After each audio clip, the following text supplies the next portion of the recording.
할렐루야. 우리 이 시간 하나님을 찬양하며 하나님께 영광 돌리며 하나님 앞에 나아가도록 하겠습니다. 두 손 들고 찬양합니다. 다시 오실 왕 만왕의 주 찬양하도록 하겠습니다.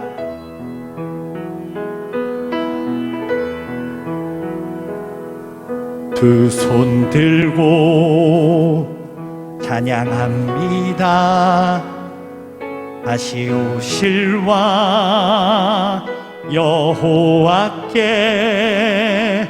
오직 주만이 나를 다스리네. 두 손 들고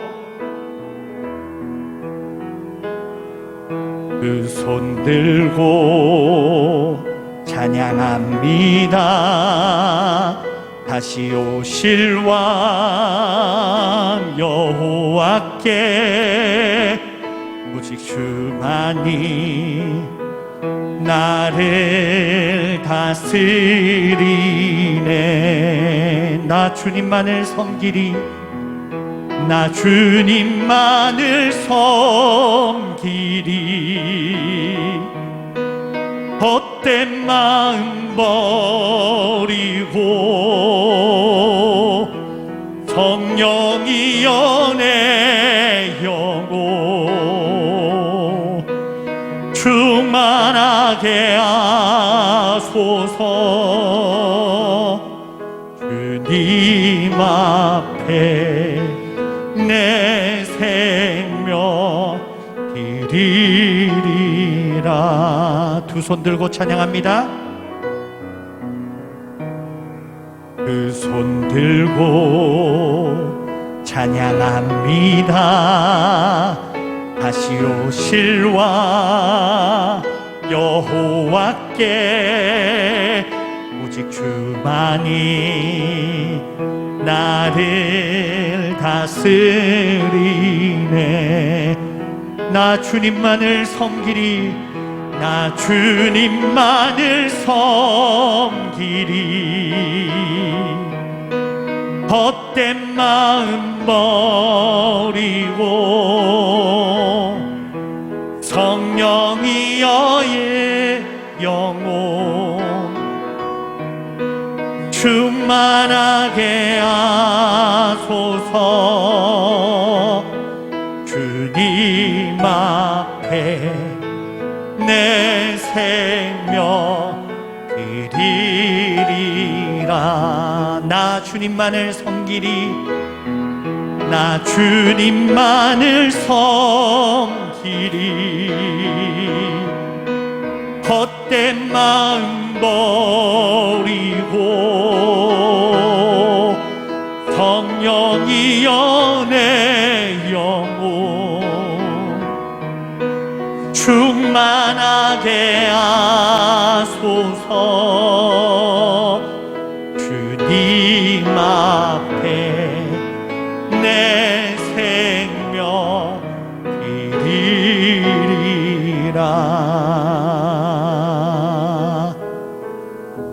우리 이 시간에 힘차게 박수치면서 주의 친절한 팔에 안기세 찬양하도록 하겠습니다.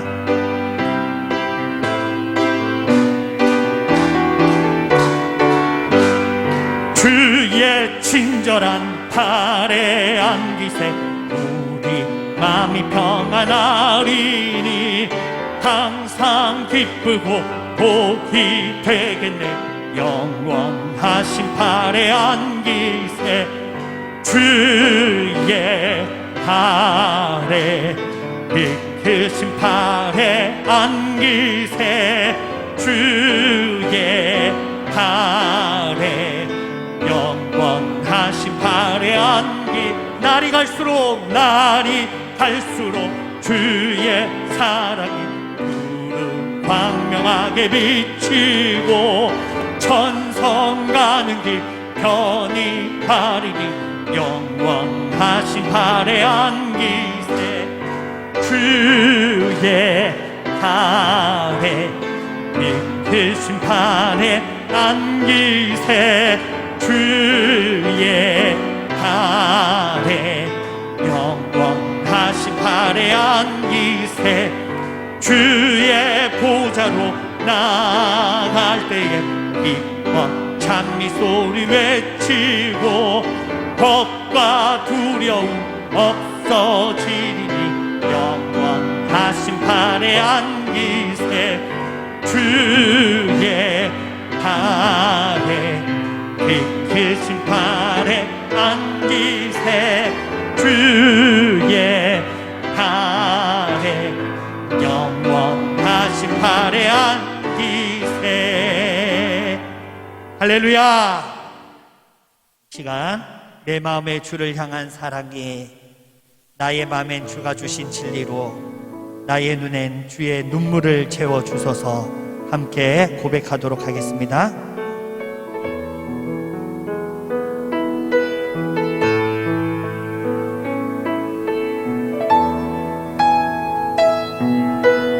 내 마음의 주를 향한 사랑이 나의 맘엔 주가 주신 진리로 나의 눈에 주의 눈물 채워주소서.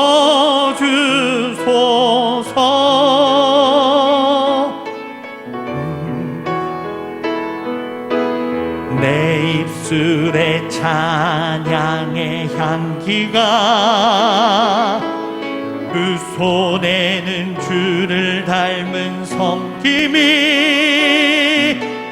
나의 삶에 주의 흔적 남게 하소서. 하나님의 사랑이 영원히 함께하리. 십자가의 길을 걷는 자에게 순교자의 삶을 사는 이에게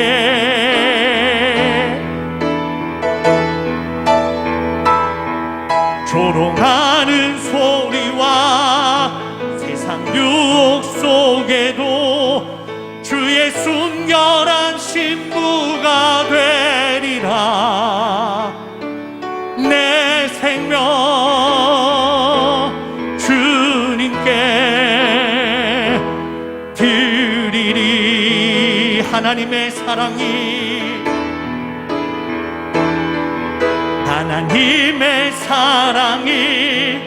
영원히 함께하리. 십자가의 길을 걷는 자에게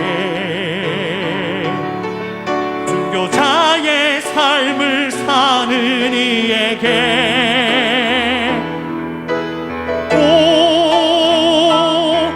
조롱하는 소리와 세상 유혹 속에도 주의 순결한 신부가 되리라. 내 생명 주님께 내 생명 주님께 내 생명 주님께 드리리.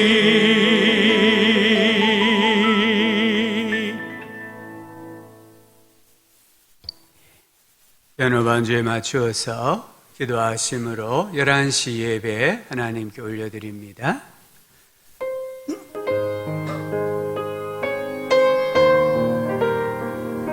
존귀하신 주님, 경배와 찬양을 주옵소서.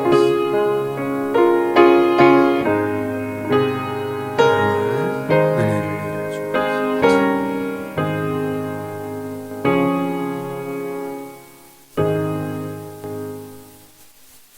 찬송가 35장입니다. 큰 영화로신 주.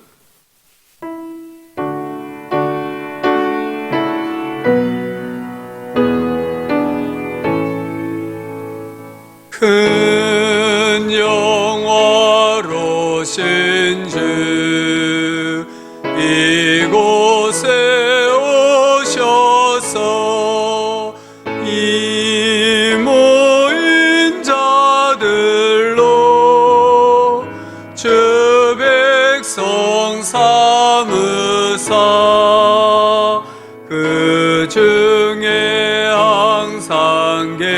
계시고 그 중에 항상 계시고 큰 영광 나타내소서. 이 백성 기도와 또 예물 드림이 향내와 같으니 곧 받으옵소서. 주 예수 크신 복음을, 주 예수 크신 복음을 만 백성 듣게 하소서. 또 우리 자손들 다 주를 기리고 저 성전돌 같이 귀하게 하소서. 주 구원하신 능력을, 주 구원하신 능력을 늘 끝날까지 주소서. 주 믿는 만민이 참 진리 지키며 옛 성도들 같이 주 찬송하다가 저 천국 보좌 앞에서, 저 천국 보좌 앞에서 늘 찬송하게 하소서.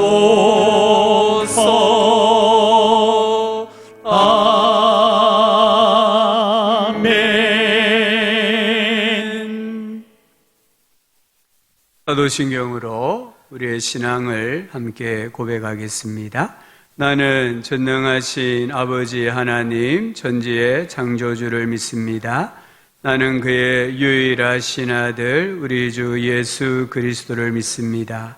그는 성령으로 잉태되어 동정녀 마리아에게서 나시고 본디오 빌라도에게 고난을 받아 십자가에 못 박혀 죽으시고 장사된 지 사흘 만에 죽은 자 가운데서 다시 살아나셨으며 하늘에 오르시어 전능하신 아버지 하나님 우편에 앉아 계시다가 거기로부터 살아있는 자와 죽은 자를 심판하러 오십니다.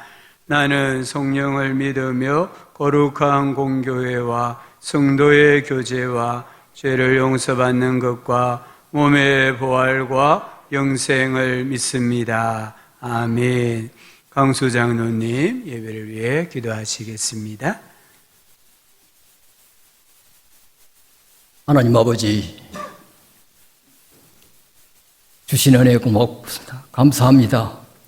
그리스도 안에서 만물을 새롭게 하시고 저희들을 구속하셔서 하나님의 자녀 삼아주시니 참 감사합니다. 성부, 성자, 성령 하나님께서 우리 교회에 임하셔서 영광과 권능을 나타내시옵소서. 저희들의 삶의 찬양과 신령과 진정으로 드려지는 예배를 받아 주시옵소서. 사랑하시는 주님, 이 땅 지구의 훼손과 자연의 섭리가 파괴됨으로 전염병과 지진, 난리와 난리, 민족이 민족을, 나라가 나라를 대적하며 즉 그리스도 이단들이 많은 사람들을 미혹해 하며 시기, 질투, 자랑, 교만으로 많은 사람들의 사랑이 식어져가는 이때에 정신을 차리고 깨어 기어도 하지 못한 것 용서하여 주시옵소서.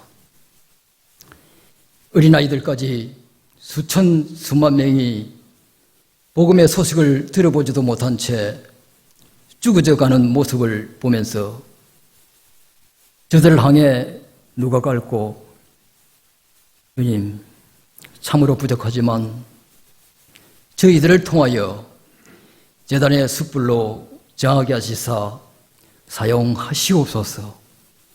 준비하고 있는 청소년들과 현지에 가 있는 선교사님들 위에 함께 하시사 순교의 마음을 주시사 사랑의 원자탄으로 나타나게 하시옵소서. 적은 자들을 강하게 하시는 주님, 우리 교회를 이토록 사랑하시사 세계적인 큰 꿈 주셨음을 참 감사합니다. 하나님의 방법으로 열방이 노래하며 구름대 벌떼와 같이 몰려오게 하시옵소서. 이미 주신 복을 자손 대대로 누리며 살게 하옵소서. 사랑하시는 주님, 우리 목사님 붙드시사 영육간의 강건함을 더하여 주시옵소서. 늘 푸른 초장과 실만한 물가로 인도하시니 참 감사합니다. 말씀의 능력과 풍성함을 더하시사 우리 교회로부터 전국 전 세계를 향한 영향력을 끼치실 수 있는 목사님 되게 하시옵소서. 이 시간 주실 말씀 위에 성령 충만하소서. 영육간의 치유의 말씀, 위로의 말씀, 축복의 말씀이 되게 하옵소서. 오늘도 맡은 분야에서 충성스러운 봉사의 손길 위에 영원히 주를 향한 아름다운 손길들이 다 되게 하시옵소서. 성도들의 가정과 직장과 사업터위에 복의 복을 더하시사 주님께 하듯 김손이 성령님과 배려와 사랑과 희생이 있는 아름다운 처소가 다 되게 하옵소서. 이 모든 말씀 거룩하신 예수 그리스도 이름으로 기도드려옵나이다.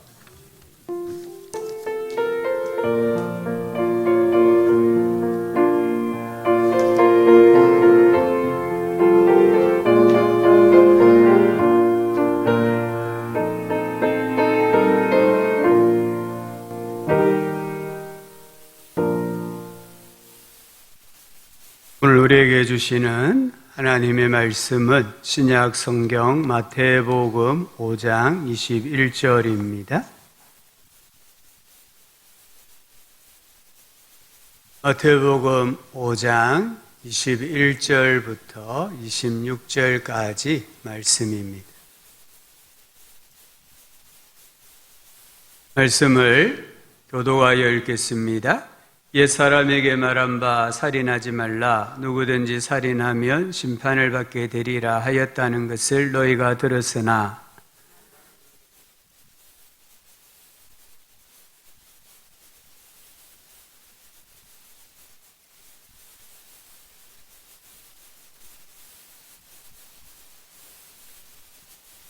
그러므로 예물을 제단에 드리려다가 거기서 내 형제에게 원망 들을 만한 일이 있는 것이 생각나거든.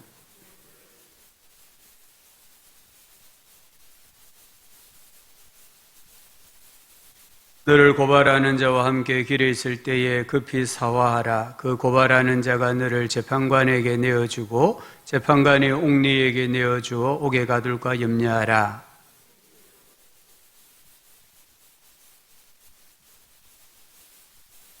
결코 거기서 나오지 못하리라. 아멘.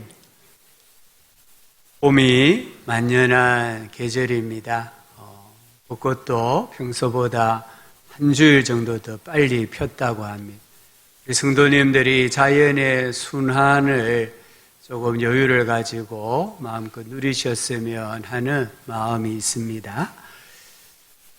예수님은 그리스도 안에 있는 우리를 가리켜서 너희는 세상의 소금이다, 세상의 빛이다 하셨습니다. 소금과 빛은 마치 우리 식탁에 놓여 있는 소금, 그런 의미가 아니라 이 소금과 빛은 팔복대로 사는 삶을 말합니다. 이 팔복은 예수님의 마음입니다. 우리의 마음이기도 하지만 근본적으로는 예수님의 마음입니다.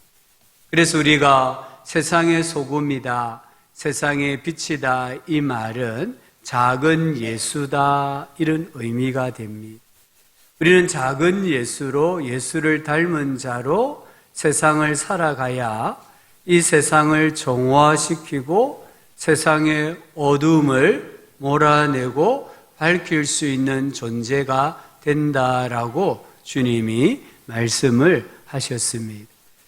또 예수님은 5장 17절을 보면은 나는 율법이나 선지자를 폐하러 온 자가 아니라 완전하게 하기 위해 오셨다 하셨습니다. 여기 나오는 율법이나 선지자는 구약 성경을 말합니다. 우리 예수님의 가르침은 당시의 바리새인이나 서기관들에 비해서 너무나 혁신적이었습니다. 그 시대 사람들이 감당하기 힘든 말씀을 하셨습니다. 그래서 사람들은 예수님이 율법을 파괴하는 것이 아니냐, 우리가 지금까지 들어왔던 바리새인이나 서기관들을 통해 알고 있던 율법과 예수님께서 말씀하시는 율법의 해석이 너무나 다르다는 거예요. 그래서 예수님은 파괴자다 이런 오해를 합니다. 근데 예수님은 아니다, 나는 구약 성경의 가르침을 완성시키기 위해 왔다라고 하셨습니다. 그리고 오늘 우리가 읽은 이 말씀부터 계속해서 6가지 주제에 대해 주님이 율법을 재해석을 하시는 것을 봅니다. 이 예수님의 율법을 해석하는 이 주제는 우리가 팔복의 정신을 실천해야 할 영역입니다. 나아가서 오늘날 교회가 현대인들에게 답을 주어야 할 중요한 영역입니다. 예수님은 먼저 10계명 중에 제6계명을 재해석을 합니다. 6계명은 우리가 아는 것처럼 살인하지 말라입니다. 이 계명에는 동물을 죽이는 것이나 사형제도나 또는 전쟁 중에 누군가를 살상하는 것은 해당이 되지 않습니다. 살인은 사람을 죽이는 행위입니다. 문자적으로 보면 이 6계명은 우리와 상관이 없어 보입니다. 특별히 나와는 아무런 상관이 없습니다. 그러나 예수님의 해석을 듣다 보면 양심이 찔리고 얼굴이 빨개지는 것을 느낍니다. 예수님은 제6계명을 이렇게 해석하십니다. 너희는 옛사람들에게 주어진 살인하지 말라라는 계명을 잘 알고 있다. 내가 너희에게 말한다. 누구든지 형제나 자매에게 화만 내도 살인을 범한 것이다. 무심코 형제를 바보라고 부르면 너희는 법정으로 끌려갈 수 있다.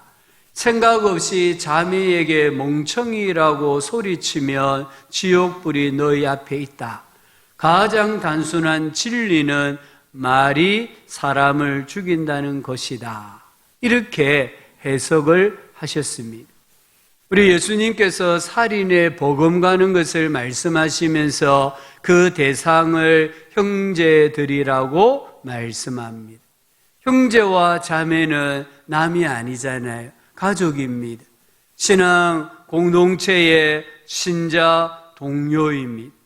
예수님은 우리가 너무나 쉽게 생각 없이 자주 가족을, 부모를, 배우자를, 자녀를, 동료 신자들을 살해하고 있다라고 말씀합니다. 오늘 예수님의 이 6권 해석은 사실 우리가 좀 받아들이기에는 달갑지 않습니다.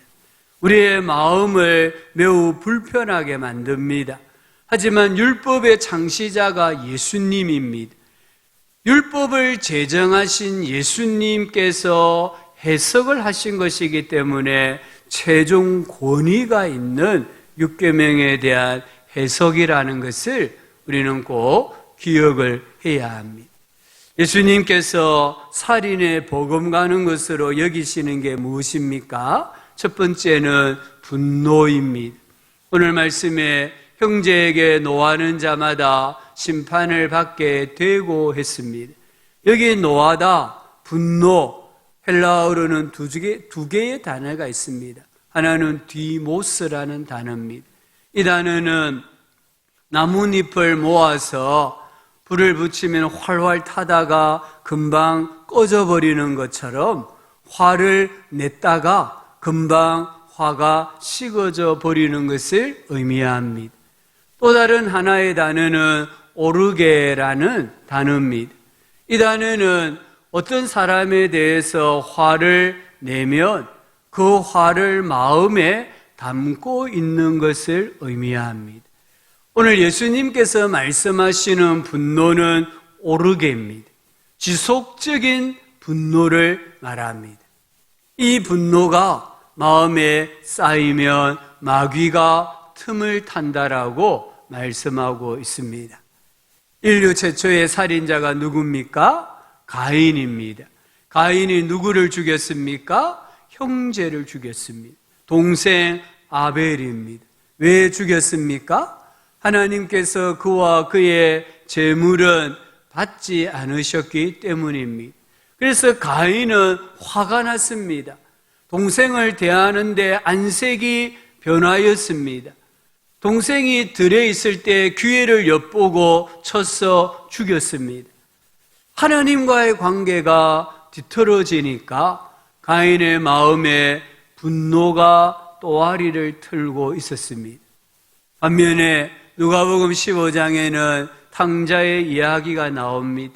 동생이 상거지가 되어 집에 돌아왔을 때에 아버지는 환영했지만 형은 환영하지 않았습니다. 왜일까요? 형의 마음에 분노가 있었기 때문입니다. 그가 노하여 들어가고자 하지 아니하거늘 아버지가 나와서 고난되라고 했습니다. 여기 형이 노하였다고 했는데 이 헬라어 단어가 오늘 예수님이 형제에게 노하는 자마다 할 때 노하다라는 단어와 같은 오르게라는 단어입니다. 이 형의 마음에는 동생을 향한 분노심이 있었습니다. 이 순간에, 이 아침에 생긴 분노심이 아닙니다. 동생을 향한, 때로는 아버지를 향한 분노가 오래전부터 마음에 차곡차곡 쌓여 있었습니다. 그래서 분노를 표출해야 될 상황이 되었을 때에 그가 노하였다라고 말씀합니다. 잘 보십시오. 가인은 동생을 문자 그대로 살해했습니다. 형은 동생을 문자 그대로는 죽이지 않았습니다.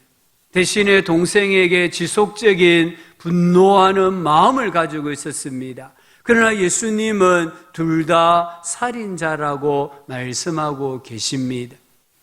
마귀가 가장 아끼는 충신이 누구일까요? 혈기가 많은 사람입니다. 버럭 사람입니다. 마귀가 언제든지 감정을 폭발시킬 수 있는 사람입니다. 마귀는 우리 안에 분노의 감정을 불러일으켜서 서로 미워하게 하고 서로 대적하게 하고 서로 파괴하게 합니다. 그게 가정이든 교회든 사회든 마귀가 파괴시키는 과정은 동일합니다. 그래서 전도서 7장 9절은 급한 마음으로 노를 바라지 말라 하셨습니다. 급한 마음으로, 조급한 마음으로 사연을 듣기 전에 성급한 마음으로 분노부터 하면은 안 된다라고 말씀합니다. 잠언 22장 24절은 노를 품는 자와 노하는 자가 아니라 마음에 노를 품고 있는 자와 사귀지 말며 울분한 자와 동행하지 말라라고 하십니다. 사울왕을 보십시오. 블레셋과의 전쟁에서 승리를 하고 개선문을 들어오는데 이스라엘 여인들이 노래하지 않았습니까? 사울이 죽인 자는 천천히요, 다윗이 죽인 자는 만만히로다. 사울이 이 노래 소리를 들었을 때 성경을 보니까 불쾌했다고 했습니다. 그리고 심히 노하였다라고 했습니다. 이때부터 다윗을 향한 분노의 마음이 차곡차곡 쌓여지기 시작했습니다. 그러자 악한 영이 역사했습니다. 폭력을 휘두릅니다. 막말을 합니다.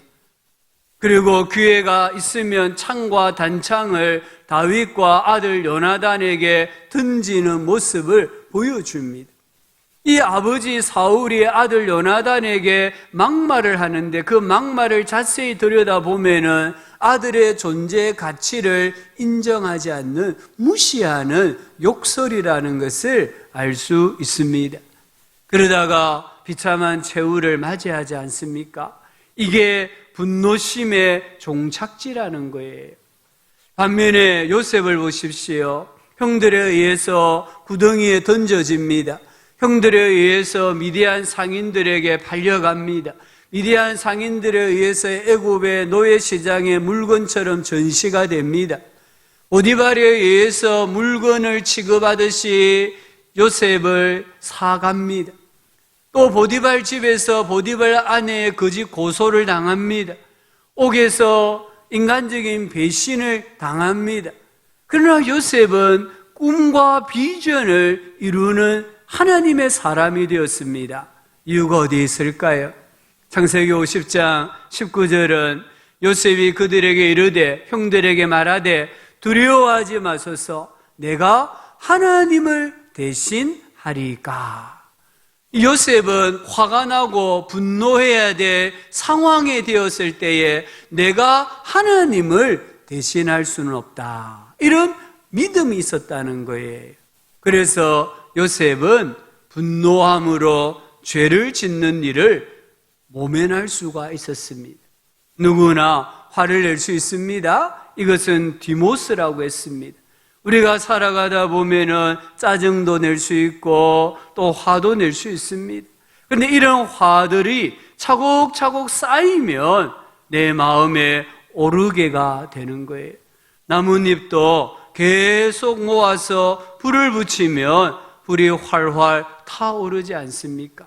그래서 에베소서 4장 26절 27절은 분을 내어도 죄를 짓지 말며 해가 지도록 분을 품지 말고 하루 해가 다 가기 전에 분을 풀으라는 거예요.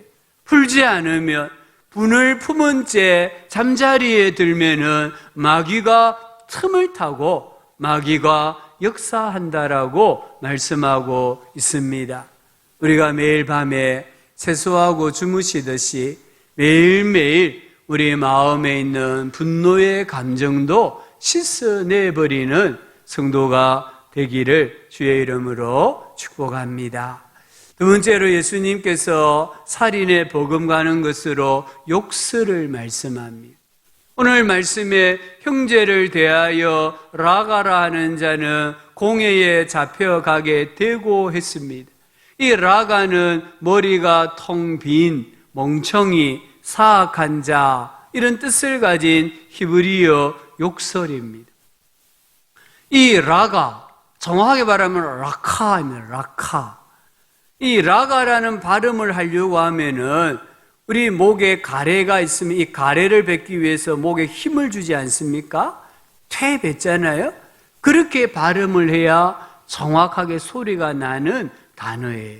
그래서 라카 이러면은 소리 자체가 귀에 거슬리잖아요. 그 사람의 인격을 무시하고 멸시하는 욕이 바로 라가입니다. 또한 예수님은 형제를 미련한 놈이나 하는 자는 지옥불에 들어가게 되리라 하셨습니다. 여기 미련한 놈은 라가보다 더 심한 욕입니다. 라가는 지적 수준이 떨어진다. 좀 우리가 흔히 말하는 가방끈이 부족하다. 이런 말의 의미가 여기 들어가 있습니다. 그런데 미련한 놈이라는 이 단어에는 인격적으로 천박하다. 이런 뜻이에요.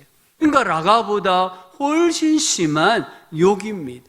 이 욕은 분노보다 훨씬 더 악합니다. 그래서 더 큰 정죄를 받습니다. 욕은 고의로 상대를 깎아내리는 멸시입니다. 내가 누군가를 업신여긴다면, 화창케 여긴다면, 깔본다면, 우리 그룹 안에 있는데 없는 것처럼 투명인간 취급을 한다면 그것은 오늘 예수님이 말씀하시는 멸시에 해당되는 욕이고 행위가 된다는 거예요. 절대로 정당화될 수가 없습니다.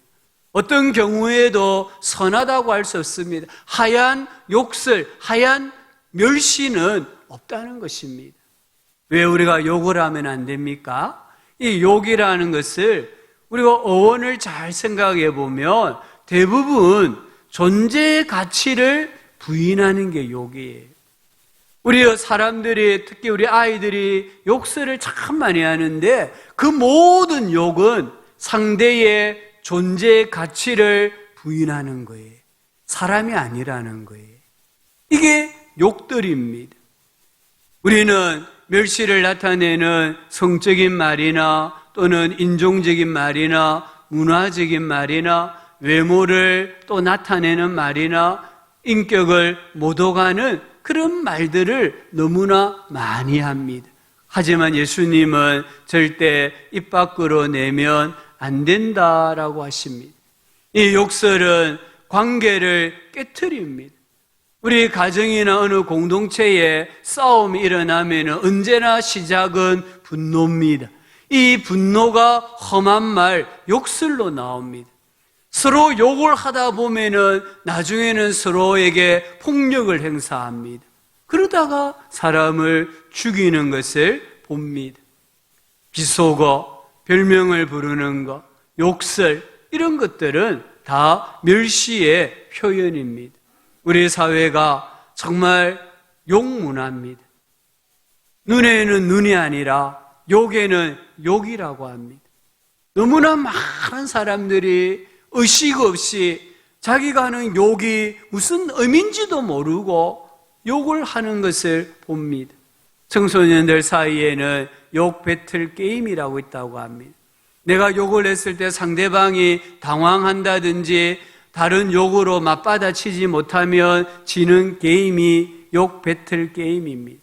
심지어 욕을 어떻게 해야 되는지, 어떤 욕들이 있는지 가르쳐주는 프로그램까지 나와 있다고 합니다. 얼마나 많은 사람들, 특별히 청소년들이 이 친구들의 욕설 때문에, 악성 댓글 때문에 사망하는, 자살하는지를 모릅니다. 우리 자녀들이 친구들에게 아무도 총을 쏘지 않습니다. 칼을 휘두르지 않습니다. 그러나 칼과 총보다 더 무서운 욕설을 하고 어떤 글에 대해서 악성 댓글을 달므로 그 친구를 자살하게 만든다는 것을 기억해야 됩니다. 우리 부모님들, 우리 자녀들은 욕하지 않겠지? 아닙니다. 통계에 의하면 95%가 학교에 가면 욕을 합니다. 우리 자녀들이 부모 앞에서는 욕을 안 할 수 있지만 친구들끼리 대화를 나누면 시작부터 끝까지 전부 다 욕입니다. 이런 욕 문화가 우리 지금 사회를 지배하고 있습니다. 이 자녀들이 어른이 되면 어떻게 되겠습니까? 우리 어른들도 욕을 잘해야 또 인정을 받고 막말을 해야 인정을 받고 상대를 깔보고 멸시하는 말을 해야 출세하고 대변인을 하는 그런 잘못된 풍토가 우리 사회에 만연되어 있습니다. 그러나 예수님은 욕은 사람의 영혼에 영원한 해를 입혀 불구로 만드는 칼과 같다라고 말씀합니다. 멸시는 그 자체로 악하다고 합니다. 우리가 말이나 몸짓이나 표정으로 상대방을 멸시한다는 것을 나타낸다면 그 말과 행동은 그 사람의 영혼을 죽이는 게 됩니다. 그 사람의 영적인 생명을 빼앗아가게 되고 인격과 정신과 삶을 파괴하는 것이 된다는 것을 꼭 기억을 해야 합니다. 예수님은 형제에게 노하는 자는 심판을 받는다고 했습니다. 여기 심판은 지방 법원의 재판입니다. 유대 지방 법원 재판에서 이 형제에게 노하는 사람은 칼로 죽인다 이 말입니다. 형제를 향하여 라가라 욕하는 사람은 유대 최고 재판소인 사네드린 공회에 넘겨져서 돌에 쳐서 죽임을 당한다라고 하셨습니다. 형제를 향하여서 미련한 놈이라는 사람은 지옥불에 던져진다고 했습니다. 즉 하나님의 심판을 받는다라고 말씀하고 계십니다. 예수님은 분노와 욕설이 사람의 인성을 파괴하고 인격을 파탄시키고 관계를 파괴한다는 것을 우리에게 말씀하고 계십니다. 욕은 어느 폭력을 넘어서 살인입니다. 이 욕은 또는 멸시는 형제의 존재 가치를 부인하는 말입니다. 형제의 생명을 빼앗고 하나님을 못 오가는 것이 분노요, 특별히 욕설이요, 멸시라는 것을 우리가 꼭 기억을 해야 합니다. 예수님은 23절부터 26절에서 두 가지 실제적인 예를 들어 설명을 하십니다.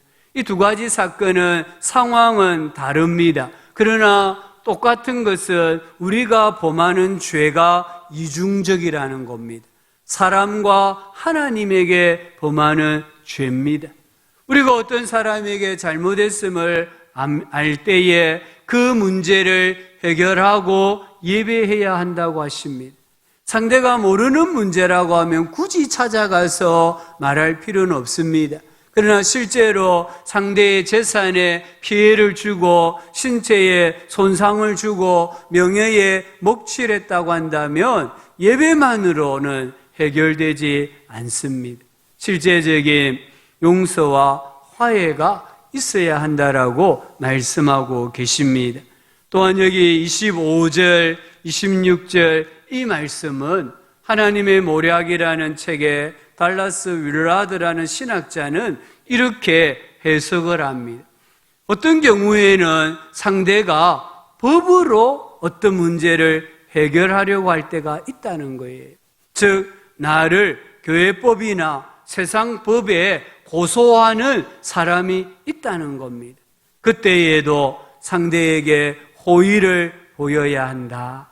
호의를 보인다고 해서 상대의 모든 요구를 들어주는 것이 아니라 상대가 나를 세상 법에 고소를 했다 할지라도 그 사람의 유익과 행복을 구해야 한다는 뜻이다. 이렇게 해석을 합니다. 예수님은 우리가 살아가다 보면 어떤 문제로 법정에 갈 수도 있고 안 갈 수도 있다. 상황에 맞게 적합하게 하면 된다. 그러나 어느 쪽을 택하든 적대감과 원한과 무자비한 승부욕으로 해서는 안 된다라고 하시는 거예요. 그리고 결과가 어떠하든지 간에 수용하고 끝까지 기쁨을 잃지 않고 하나님을 의지할 때에 우리는 제6계명을 지킬 수 있다라고 합니다.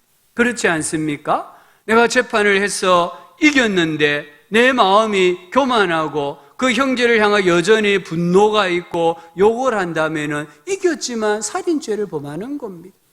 내가 재판에서 졌습니다. 졌기 때문에 억울해하고 분해하고 욕설을 한다면 역시 살인하지 말라라는 계명을 범하는 죄를 짓는 것입니다. 우리 사회는 분노 사회입니다. 이 코로나로 인해서 얼마나 많은 사람들이 분노하고 있는지 모릅니다.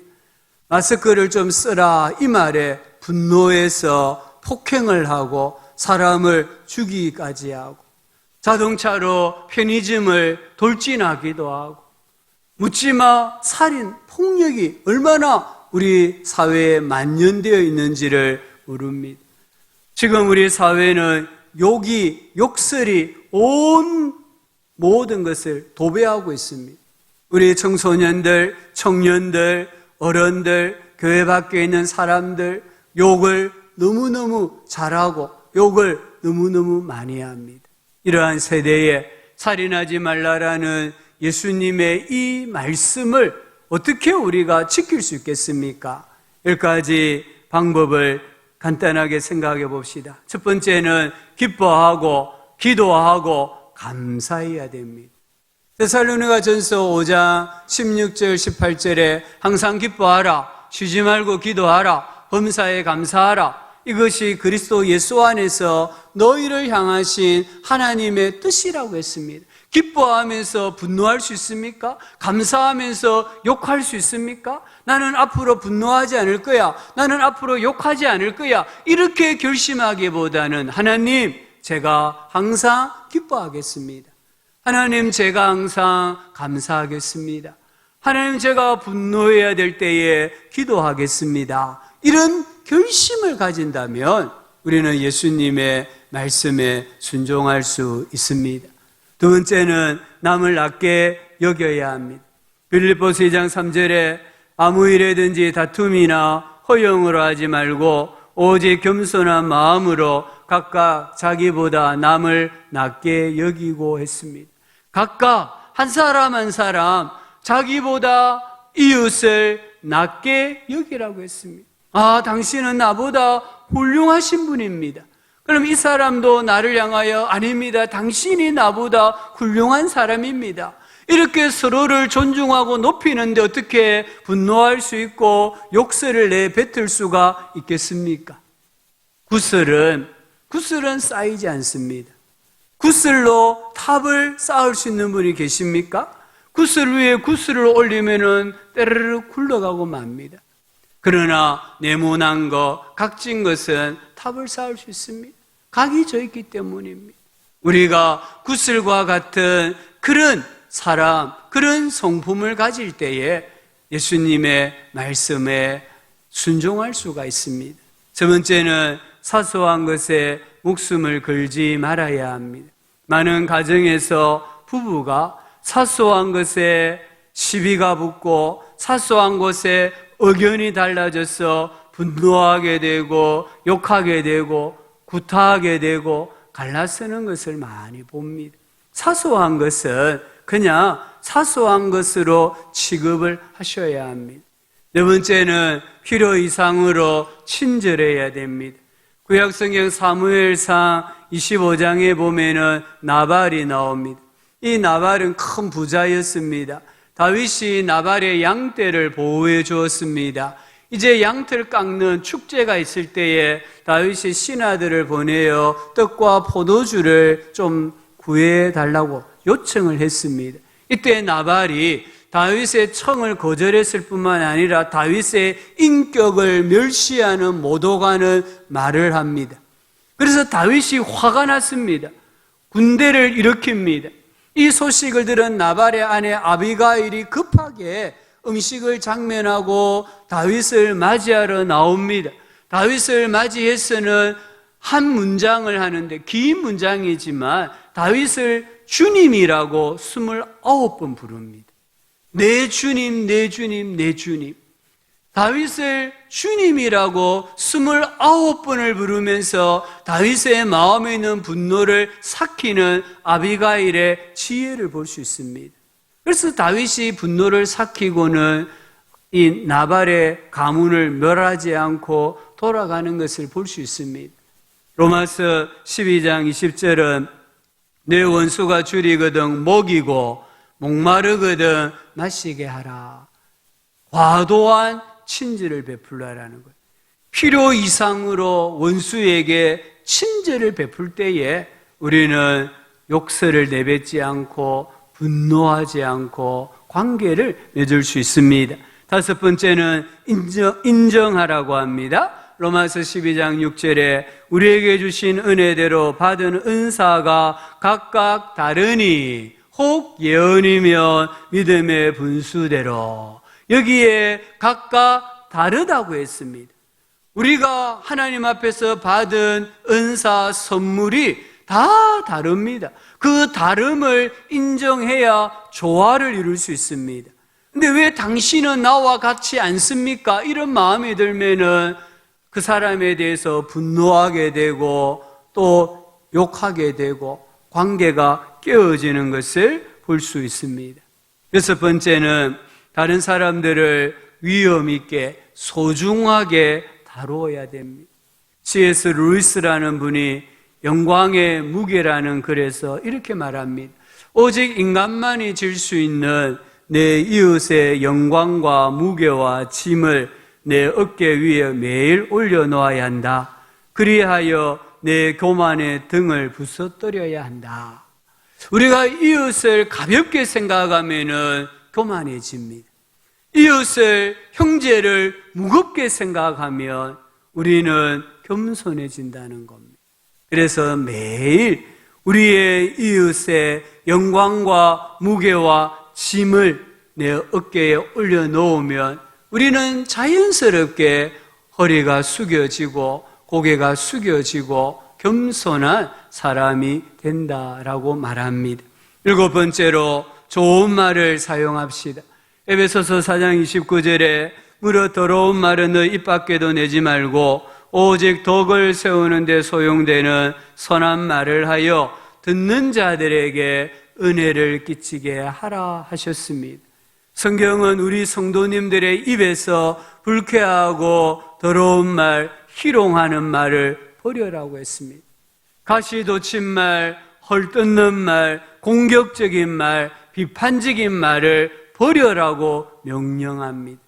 성경은 우리들에게 항상 감사하는 말, 인정하는 말, 칭찬하는 말, 축복하는 말을 하라고 명령을 합니다. 여덟 번째는 하나님의 말씀으로 마음의 정원을 가꾸어야 합니다.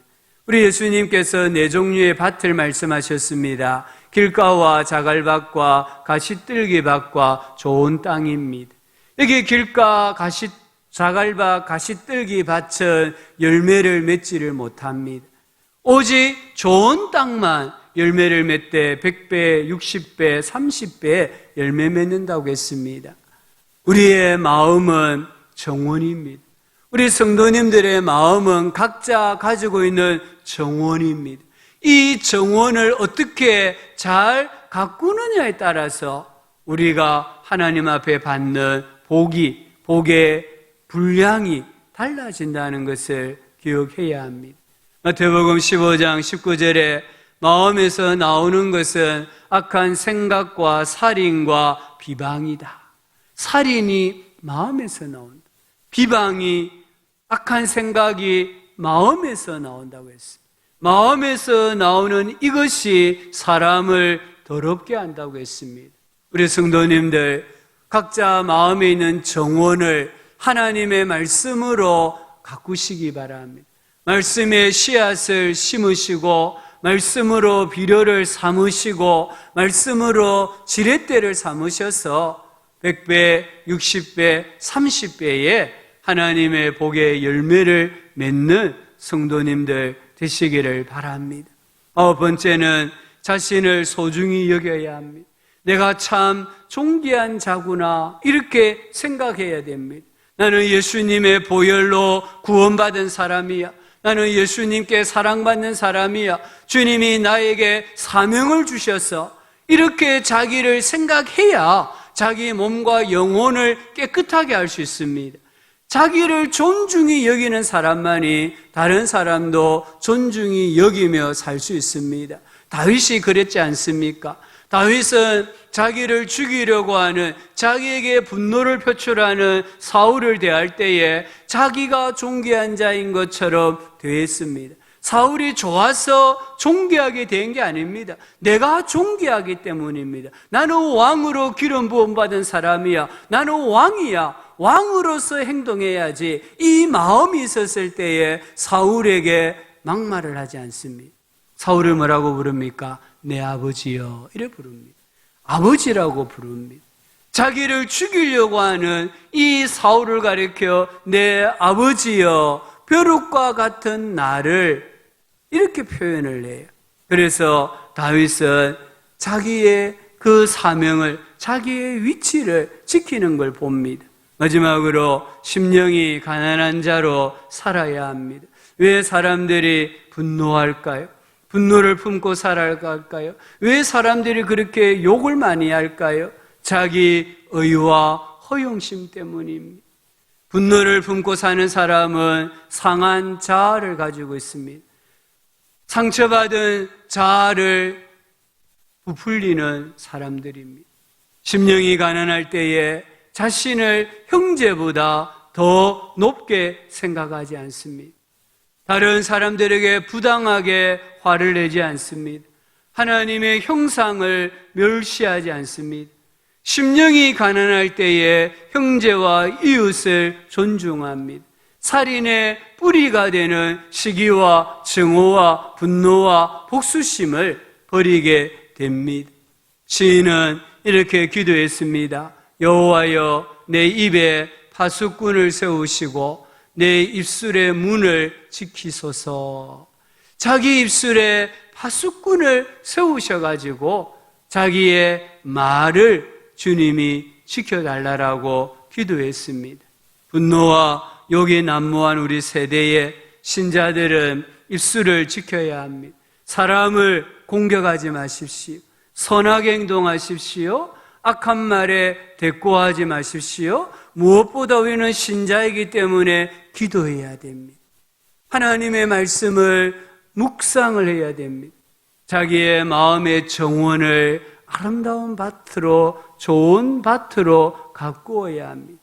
이기주라는 분이 언어의 온도라는 책을 썼습니다. 이 책에 이런 글귀가 있습니다. 무덤에 묻어야 할 말을 소중한 사람의 가슴에 묻으며 사는 건 아닌가. 무덤에 묻어야 될 분노하는 말, 더러운 말, 온갖 욕설들을 무덤에 묻지 않고 사랑하는 사람의 가슴에 묻으며. 무슨 말이에요? 사랑하는 사람에게 그런 말을 너무 많이 한다는 거예요. 비수와 같은 말을 너무 많이 한다는 거예요. 사랑하는 가슴에 묻으며 사는 건 아닌가? 우리 성도님들, 오늘 예수님이 말씀한 것처럼 남들에게는 그렇게 관대하고 남들에게는 분노의 감정도 잘 절제하면서 말도 조심하면서 어찌하여 형제에게, 어찌하여 사랑하는 소중한 사람의 가슴에 그런 말들을 하고 그런 분노를 표현하고 살아가고 있는지 우리가 깊이 생각해야 되지 않겠습니까? 잠언은 죽고 사는 것이 혀의 힘에 달렸다고 했습니다. 우리는 총과 칼로 형제를 죽이지는 않습니다. 그러나 말로써, 언어로서 우리는 누군가를 살해할 수 있다는 것을, 특히 사랑하는 배우자나 부모나 가족들, 자식들에게 그렇게 할 수 있다는 것을 유념하시고 심령이 가난한 자로 가정에서 생활하시고 교회와 사회에서 생활하는 우리 성도님들 삶이 되실 수 있기를 예수님의 이름으로 간절히 소망합니다. 하나님 아버지, 오늘 우리 사회가 분노와 욕설로 너무나 많은 피해를 보고 있습니다. 이러한 때에 우리 성도들만이라도 오늘 예수님 말씀처럼 분노를 매일매일 씻어내게 하여 주시고 욕설을, 상대를 멸시하는 언어를 버리게 해 주시기를 원합니다. 그리하여 우리가 팔복의 정신을 가지고 심령이 가난한 자로 살아가는 부모가 되고 자식이 되고 신자가 되게 하여 주옵소서. 예수님의 이름으로 기도합니다. 아멘.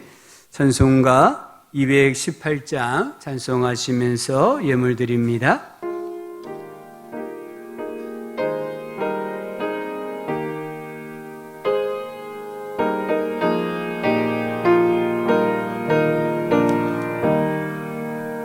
내 마음과 정성을 다하여서 주 너의 하나님을 사랑하라. 내 몸을 아끼고 사랑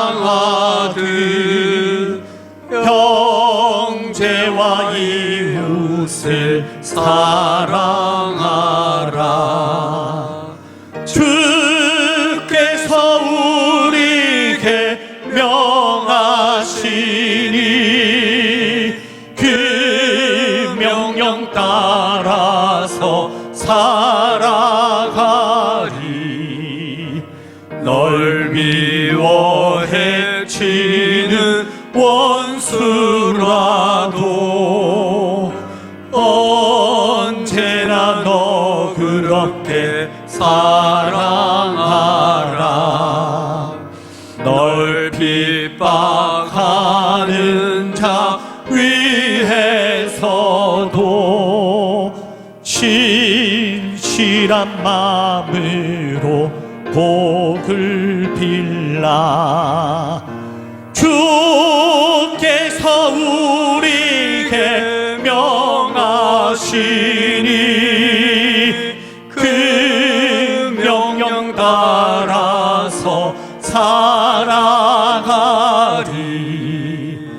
나 항상 주님을 멀리하고 형제를 사랑하지 못하였다. 이러한 죄인을 사랑하사 주께서 몸 버려 죽으셨다.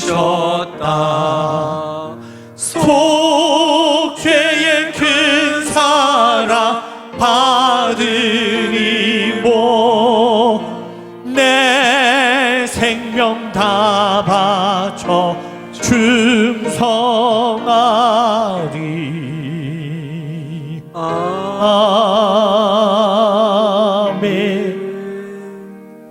광고 말씀 주보 참고해 주십시오. 다음 주일은 순환 주간을 시작하는 순환 주일입니다. 그래서 교회에서 성찬식을 거행하고자 합니다. 우리 성도님들께서 기도하시면서 준비하시고 다음 주일 예배에 참여해 주시기 바랍니다. 예배 좌석이 3부 때에 좀 앞자리를 좀 땡겨 앉아 주시면 뒤에 오시는 분들이 한 의자에 두 분씩 앉을 수 있을 것 같아요. 늦게 오시는 분들이 자리가 없어서 우왕좌왕 하시는 것 같은데 앞자리로부터 앉아주시면 도움이 되겠습니다.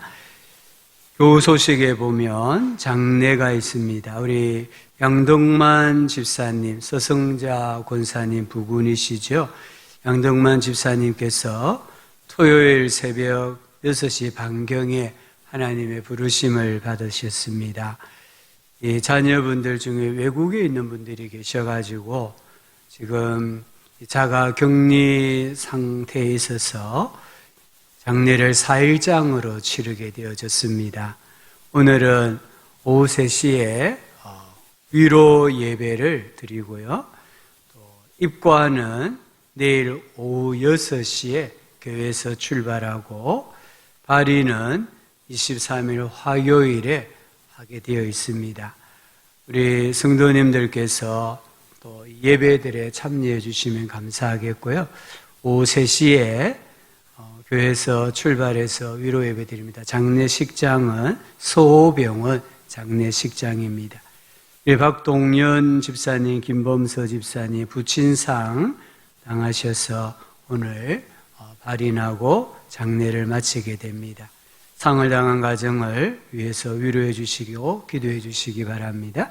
조일기 집사님, 김화정 집사님 가정이 이사를 하셨네요. 또 축하드리고요. 축복해 주시면 감사하겠습니다. 오늘 우리의 3부 예배 시간에 우리 교회 세가족으로 등록해 주신 분이 계십니다. 우리 천경의 성도님이신데 한번 손 한번 들어주시겠습니까? 예, 저 뒤에 계시니 박수로 환영하겠습니다. 감사합니다. 예, 제가 아침에 간혹 마주치는데 이렇게 오늘 이렇게 등록하셨고요. 우리 양재경 권사님께서 인도하셨네요. 감사드립니다. 예배 마치시고 새가족실에서 저를 잠시 만나고 가시면 좋겠습니다. 다른 강모들 주보 참고해 주십시오. 기도하겠습니다. 아버지 하나님 감사합니다. 오늘 믿음으로 나와 예배드리게 해주시고 또 믿음으로 연보를 하나님께 드리게 해주신 것 감사합니다. 이 모든 연보를 드린 손길과 가정과 생업 위에 하나님의 풍성한 은혜와 복을 내려주시고 우리 성도님들 영혼이 잘 되게 하여 주시고 범사가 잘 되며 강건하게 해주시기를 원합니다. 또 아버지 한 주 동안 살아가겠습니다. 믿음으로 승리하게 해주시고 상을 당한 가정을 위로하여 주시고 교회가 장례를 집례할 때에 어려움이 없도록 도와주시기를 원합니다. 예수님의 이름으로 기도합니다. 아멘. 구주 예수님의 은혜와 하나님 아버지의 사랑과 성령 하나님의 함께하여 주시는 은혜가 다시 세상에 작은 예수로 나아가 빛으로 소금으로 살기를 소망하고 작정하는 모든 성도들의 삶 가운데 앞날 위에 피로 값주고 세우신 교회 위에 영원토록 함께 있을지어다. 아멘.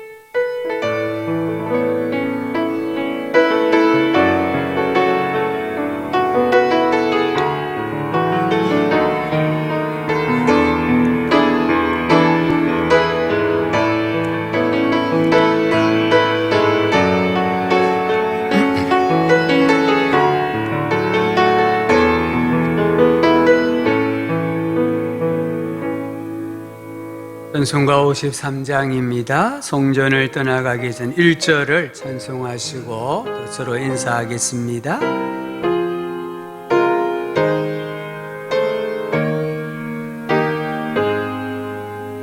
성전을